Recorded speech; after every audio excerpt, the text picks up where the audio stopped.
माननीय उच्च न्यायालय ने सम्मान उन्हें जमानत दी है। हम सब माननीय उच्च न्यायालय के इस निर्णय का, इस ऑब्जर्वेशन का स्वागत करते हैं और मैं कह सकता हूं कि जो भारतीय जनता पार्टी ने झारखंड के विकास को अवरुद्ध करने का प्रयास किया था, एक स्थिर सरकार को अस्थिर करने का प्रयास किया था,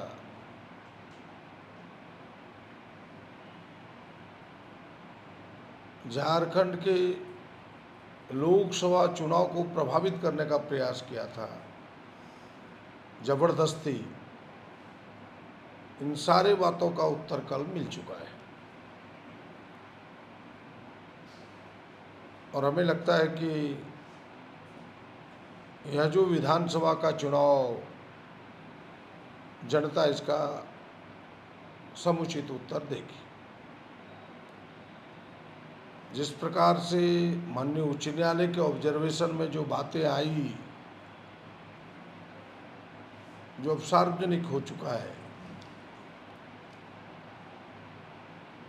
कि ईडी कोई साक्ष्य प्रस्तुत नहीं कर पाई इनके विरुद्ध,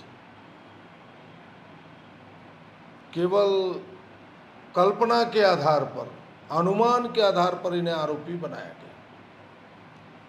और यही बात हम लोग शुरुआती दौर से ही कह रहे थे,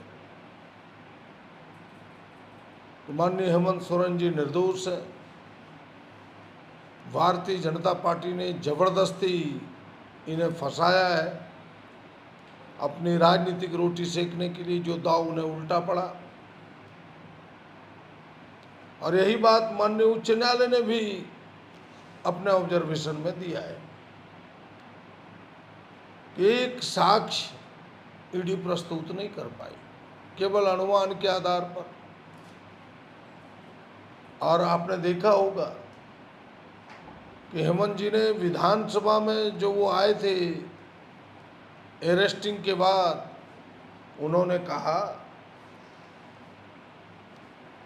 कि अगर ईडी मेरे विरोध में कोई इस जमीन का साक्ष्य प्रस्तुत कर दे तो मैं राजनीति से संन्यास लेने को तैयार हूं।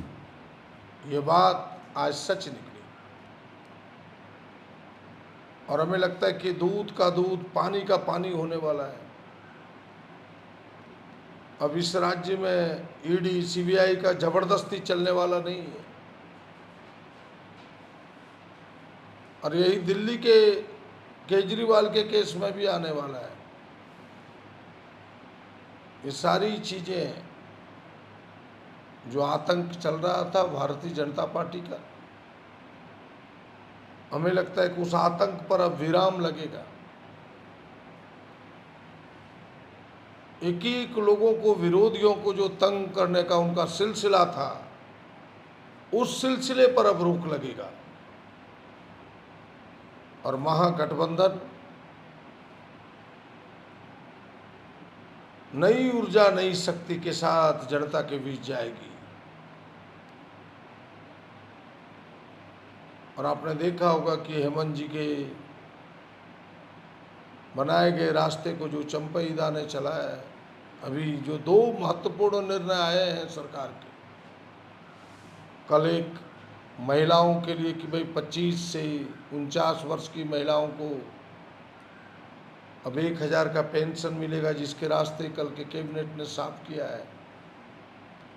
और दूसरा कि 200 यूनिट फ्री बिजली, पूरे राज्य में 44 लाख कंज्यूमर है,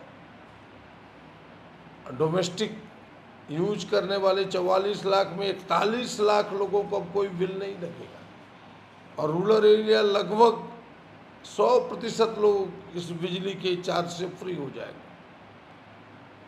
तो हमें लगता है कि जो तमाम जनकल्याणकारी काम है, इनके बाहर आने के बाद और मजबूती से आगे बढ़ेगा झारखंड, और तेजी से आगे बढ़ेगा।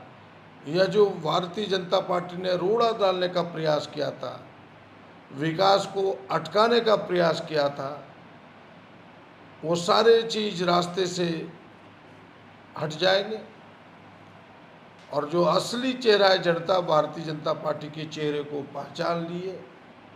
हमें नहीं लगता कि भारतीय जनता पार्टी आने वाले दिन में झारखंड के मैदान में कहीं टिक भी पाए।